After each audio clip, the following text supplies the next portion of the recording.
മക്കളെ, ഇന്ന് നമുക്ക് ഗർ എന്ന കഹാനിയിൽ നിങ്ങൾക്ക് എക്സാമിൽ ചോദിക്കാൻ സാധ്യതയുള്ളൊരു ക്വസ്റ്റ്യൻ നോക്കാം. അതായത് ലെറ്റർ എഴുതാൻ, പത്ര തയ്യാറാക്കാൻ വേണ്ടിയാണ് ആ ക്വസ്റ്റ്യൻ.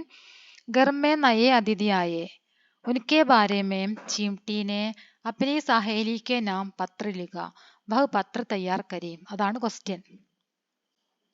അതായത് ഫർഹാദ് ഒരു പുതിയ വീട് വെച്ചല്ലോ, ആ വീട്ടിലേക്കാണല്ലോ എല്ലാ ജീവജാലങ്ങളും അവിടെ താമസമാക്കാൻ വേണ്ടി ചെന്നത്. അങ്ങനെ നമ്മുടെ ചിബ്കലിയും അവിടേക്ക് ചെല്ലുകയാണ് അല്ലേ. ചിബ്കലിയാണ് അവിടെ പുതിയ അതിഥിയായിട്ട് എത്തിയത്. അപ്പൊ വീട്ടിൽ പുതിയ അതിഥി വന്നു എന്ന് പറഞ്ഞുകൊണ്ട് ചീംട്ടിയാണ് കത്തെഴുതുന്നത്. ചീംട്ടി ആരാണ്? ഉറുമ്പ് കത്തെഴുതുകയാണ്. അതാണ് നമ്മൾ തയ്യാറാക്കേണ്ടത്. നോക്കാം. ആദ്യം തന്നെ നിങ്ങൾ സ്ഥാൻ താരീഖ് കൊടുക്കണം, ഒരു സ്ഥലത്തിന്റെ പേര് എഴുതണം, ഡേറ്റും കൊടുക്കണം. ഇത്രയും നിർബന്ധമായിട്ട് നിങ്ങൾ ചെയ്യണം. കാരണം നിങ്ങൾക്ക് ഇത് ചെയ്യുന്നതിന് മാർക്കുണ്ട്. പല കുട്ടികളും ഇതിന്റെ ഫോർമാറ്റ് ചെയ്യാതെ നിങ്ങൾ അതിൽ എന്താണ് മാറ്റർ അത് മാത്രം ചെയ്യും. അങ്ങനെ ചെയ്തു കഴിഞ്ഞാൽ നിങ്ങൾക്ക് 2 മാർക്ക് മാത്രമേ ലഭിക്കുകയുള്ളൂ. 4 മാർക്കിന്റെ ക്വസ്റ്റ്യൻ ആണ്. 4 മാർക്ക് നേടണം എന്നുണ്ടെങ്കിൽ അതിന്റെ ഫോർമാറ്റ് കറക്റ്റ് ആയിരിക്കണം. ഓക്കെ. അപ്പൊ ഇതില് നമ്മൾ എഴുതേണ്ടത് സ്ഥാൻ താരീഖ്, സ്ഥലത്തിന്റെ പേര് എഴുതുക, പിന്നെ ഡേറ്റ് എഴുതുക. ഏതെങ്കിലും ഒരു ഡേറ്റ് എഴുതിയാൽ മതി. അതുപോലെ തന്നെ സ്ഥലത്തിന്റെ പേരും. നിങ്ങൾക്ക് ഈ ചാപ്റ്ററിൽ സ്ഥലത്തിന്റെ പേരൊന്നും പറയാത്തത് കൊണ്ട് തന്നെ നിങ്ങൾക്ക് ഇഷ്ടമുള്ള സ്ഥലത്തിന്റെ പേര് കൊടുക്കാം. ഓക്കെ. ഇനി പ്രിയ മിത്ര നമസ്തേ, തും കൈസേ ഹോ, ठीक है ना?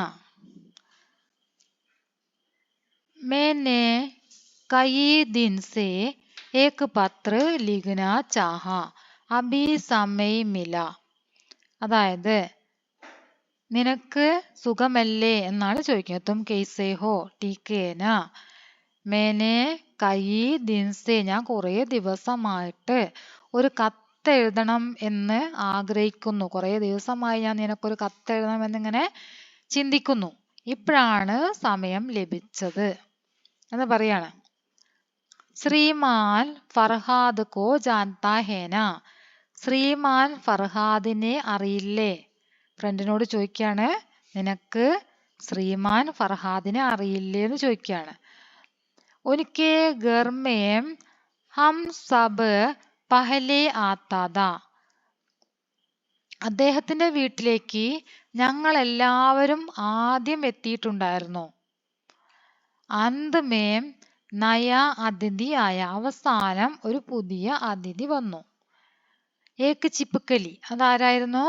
ഒരു ചിപ്കലിയാണ് അവസാനമായിട്ട് വന്നത്. അതിഥിയായിട്ട് അവസാനം വന്നത് ചിപ്കലി ആയിരുന്നു. ചിപ്കലി और मकड़ी दोनों तेज आवाज में बातें कर रही थी. ചിപ്കലിയും മക്കടിയും രണ്ടുപേരും എന്തു ചെയ്തു? അവർ രണ്ടുപേരും കണ്ട സമയത്ത് രണ്ടുപേരും ദോനോം തേസ് ആവാസ്മേം, നല്ല ഉച്ചത്തില്, ബാത്തേം കർ രഹി ഥി, സംസാരിക്കാൻ തുടങ്ങിയിരുന്നു. ചിപ്കലിയും മക്കടിയുമാണ് ഉച്ചത്തിൽ സംസാരിച്ചത്. ചിപ്കലിയും മക്കടിയും അവർ തമ്മിൽ കണ്ടപ്പോൾ അവരെന്തു ചെയ്യുന്നുണ്ടായിരുന്നു? രണ്ടുപേരും ഉച്ചത്തിൽ സംസാരിക്കുന്നുണ്ടായിരുന്നു.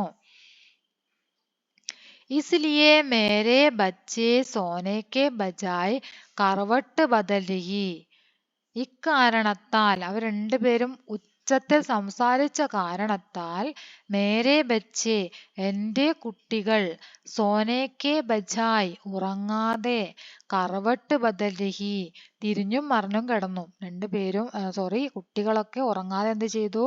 തിരിഞ്ഞും മറിഞ്ഞും കിടന്നു, ഇവരുടെ സൗണ്ട് കാരണം എന്നാണ് പറഞ്ഞത്. മുജെ രോഷായ, എനിക്ക് ദേഷ്യം വന്നു. രണ്ടുപേരും ഉച്ചത്തിൽ സംസാരിച്ചിട്ട് കുട്ടികൾ ഉറങ്ങുന്നില്ല. അപ്പൊ എന്തുണ്ടായി? എനിക്ക് ദേഷ്യം വന്നു. ചിപ്കലീനെ മുജ്സെ മാഫി മാങ്ക, ആ സമയത്ത് ദേഷ്യം വന്നിട്ട് മക്കടി ദേഷ്യം പ്രകടിപ്പിച്ചു. അപ്പൊ എന്താ ഉണ്ടായത്? ചിപ്കലീനെ മുജ്സെ മാഫി മാങ്ക, ചിപ്കലി എന്നോട് മാപ്പ് പറഞ്ഞു. मैंने दीवार के अंदर होने के कारण उनको मुझे दिखा न सका. मैंने दीवार के अंदर होने के कारण, ഞാൻ ചുമരിന്റെ ഉള്ളിലായത് കാരണം അവർക്ക് എന്നെ കാണാൻ സാധിക്കുന്നുണ്ടായിരുന്നില്ല. ഞാൻ ചുമരിന്റെ ഉള്ളിലായിരുന്നു, അതുകൊണ്ട് അവരെന്നെ കണ്ടിട്ടുണ്ടായിരുന്നില്ല, അതുകൊണ്ടാണ് അവർ ഉച്ചത്തിൽ സംസാരിച്ചത് എന്ന്. ഉറുമ്പും ഉറുമ്പിന്റെ കുഞ്ഞുങ്ങളും അതിനുള്ളിലുള്ള വിവരം അവർക്ക് അറിയുമായിരുന്നില്ല. ഇസി ബീച്ച് തതയ്യാനെ സബ്കോ ചായ് ബനായ. ഇതിനിടയ്ക്ക് തതയ്യ എല്ലാവർക്കും, തതയ്യ കടന്നൽ എല്ലാവർക്കും വേണ്ടിയിട്ട് ചായ ഉണ്ടാക്കി. ഇവിടെ അങ്ങനെ എല്ലാവരും സംസാരിച്ചു കൊണ്ടിരിക്കുന്ന സമയത്ത് കടന്നൽ എന്ത് ചെയ്തു? എല്ലാവർക്കും വേണ്ടിയിട്ട് ചായ ഉണ്ടാക്കി. ചായ് കെ ബാദ് ഹം സബ് അപ്നെ അപ്നെ ജഗഹ് പർ ബൈഠ. ഇവിടെ ഞാൻ എഴുതാൻ വിട്ടുപോയതാണ് കേട്ടോ. ചായക്ക് ബാദ് ചായക്ക് ശേഷം ഹം സബ് ഞങ്ങളെല്ലാവരും അപ്പനെ അപ്പനെ ജഗഹ് പർ ബൈഠ ഞങ്ങളെല്ലാവരും ഞങ്ങളുടേതായ സ്ഥലങ്ങളില്, ജഗഹ് പറഞ്ഞ സ്ഥാനം, അവർക്ക് ഓരോ സ്ഥാനമുണ്ട്. മക്കടിക്ക്, അതുപോലെ തന്നെ ചൂഹ, തതയ്യ, ചിപ്പക്കലി, ഇവർക്കൊക്കെ ഈ വീട്ടിൽ തന്നെ ഓരോ ഭാഗങ്ങളുണ്ട് അവർക്ക് നിൽക്കാനായിട്ട് അല്ലേ. അപ്പൊ അവരുടേതായിട്ടുള്ള സ്ഥാനങ്ങളിലേക്ക് അവര് പോയി, അവരുടേതായ സ്ഥാനങ്ങളിൽ അവര് ഇരുന്നു എന്നാണ് പറഞ്ഞത്. ജഗഹ് പർ ബൈഠ, അവിടെ ബൈഠ എന്നൊന്ന് എഴുതി ചേർക്കണേ.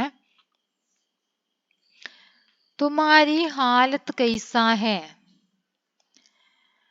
നിന്റെ അവസ്ഥ എന്താണ്? നിനക്ക് സുഖമല്ലേ? എന്തൊക്കെയാണ് നിന്റെ വിശേഷം, എന്തൊക്കെയാണ് എന്നാണ് ചോദിക്കുന്നത്. സബി വിഷയ് പർ ലിഖോ, എല്ലാ വിഷയത്തിനെ കുറിച്ചിട്ടും നിന്റെ എല്ലാ കാര്യങ്ങളും എനിക്ക് എഴുതൂ. ജവാബ് കി പ്രതീക്ഷാമേ, മറുപടി പ്രതീക്ഷിച്ചുകൊണ്ട്.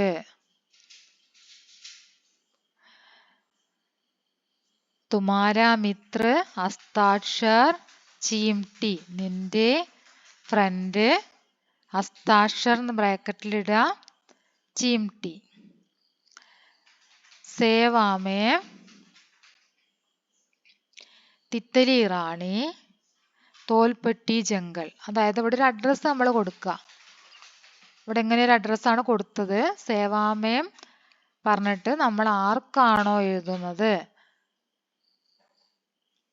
എഴുതുന്ന വ്യക്തിയുടെ അഡ്രസ്സാണ്, സ്വീകരിക്കുന്ന വ്യക്തിയുടെ അഡ്രസ്സാണ് ഇവിടെ കൊടുക്കേണ്ടത്. എഴുതുന്ന വ്യക്തിയുടെ അഡ്രസ്സ് തുമാരാ മിത്ര കഴിഞ്ഞിട്ട് അവിടെ പേര് കൊടുക്കുക. ചീംടി ആണ് എഴുതുന്നത്, അപ്പൊ ചീംടി എന്ന് കൊടുക്കുക. ചീംടി ആർക്കാണോ എഴുതുന്നത് അവരുടെ അഡ്രസ്സാണ് സേവാമേം എന്ന് പറഞ്ഞ് കൊടുക്കേണ്ടത്. മനസ്സിലായല്ലോ? അപ്പൊ ഇങ്ങനെയാണ് ഒരു കത്തിന്റെ മാതൃക, ഒരു മോഡൽ ഇങ്ങനെയാണ് വരുന്നത്. അതിൽ നിങ്ങൾക്ക് ഈ അഡ്രസ്സ് എഴുതിയാൽ താഴെ തന്നിട്ടുള്ള സേവാമേം തുമാരാ മിത്ര രണ്ട് സൈഡിലും തന്നിട്ടുണ്ടല്ലോ, അത് എഴുതണം. അതുപോലെ തന്നെ മുകളിൽ നിങ്ങൾക്ക് ഒരു അഡ്രസ്സ്, സ്ഥാൻ, താരിഖ്, പ്രിയ മിത്ര, തും കൈസേ ഹോ, ഈ സെന്റൻസ് അത്രയും എഴുതി കഴിഞ്ഞാൽ നിങ്ങൾക്ക് 2 മാർക്കാണ്. ഓക്കെ, സ്ഥാൻ താരിഖ് എഴുതണം, പ്രിയ മിത്ര അത് എഴുതണം, ഫസ്റ്റ് പാരഗ്രാഫിൽ ആ 2 സെന്റൻസ് എഴുതണം. പിന്നെ ലാസ്റ്റിൽ ഇതാ ഈ അഡ്രസ്സ് സേവാമേ എന്നുള്ളതും തുമാരാ മിത്ര എന്നുള്ളതും അത്രയും എഴുതി കഴിഞ്ഞാൽ നിങ്ങൾക്ക് 2 മാർക്കാണ്. ബാക്കി നിങ്ങൾ ഇതായി എഴുതുന്നതിനാണ് പിന്നീട് 2 മാർക്ക് നിങ്ങൾക്ക് തരുന്നത്. ഓക്കെ, അങ്ങനെയാണ് ടോട്ടൽ 4 മാർക്ക് നിങ്ങളുടെ ലെറ്ററിന് കിട്ടുന്നത്. അതുകൊണ്ട് ശ്രദ്ധിക്കുക, നിങ്ങൾ ഈ അഡ്രസ്സ് എഴുതാതിരിക്കരുത്. അതായത് അതിന്റെ ഫോർമാറ്റ് ഉണ്ടല്ലോ, അത് തീർച്ചയായിട്ടും എഴുതിയിട്ടുണ്ടാവണം. സ്ഥാൻ താരീഖും നേരത്തെ താഴെ കാണിച്ച സേവാമേ തുമാരാ മിത്ര അത് രണ്ടും എഴുതണം. അത് എഴുതിയാലുള്ള 2 മാർക്ക്, അത് എഴുതിയാൽ മാത്രമേ നിങ്ങൾക്ക് തരുള്ളൂ. നിങ്ങളിതിന്റെ ഇതൊന്നും എഴുതാതെ നിങ്ങൾ ലെറ്റർ ഒരുപാട് എഴുതി വെച്ചെന്ന് കരുതിയിട്ട് നിങ്ങൾക്ക് 4 മാർക്ക് ലഭിക്കുന്നതല്ല. ഓക്കെ, അപ്പൊ എങ്ങനെയാണ് എഴുതേണ്ടത് എന്ന് മനസ്സിലായിട്ടുണ്ടാകും എന്ന് കരുതുന്നു. എല്ലാവരും ശരിക്കും നോക്കുക. ഞാനിത് പെട്ടെന്ന് എഴുതിയതായതുകൊണ്ട് തന്നെ ആണ് ഇവിടെ ജഗഹ് പർ ബൈഠ അവിടെ ഞാൻ എഴുതാൻ വിട്ടുപോയത്. ഒന്ന് നിങ്ങൾ അവിടേക്ക് എഴുതി ചേർക്കുക. ഓക്കെ.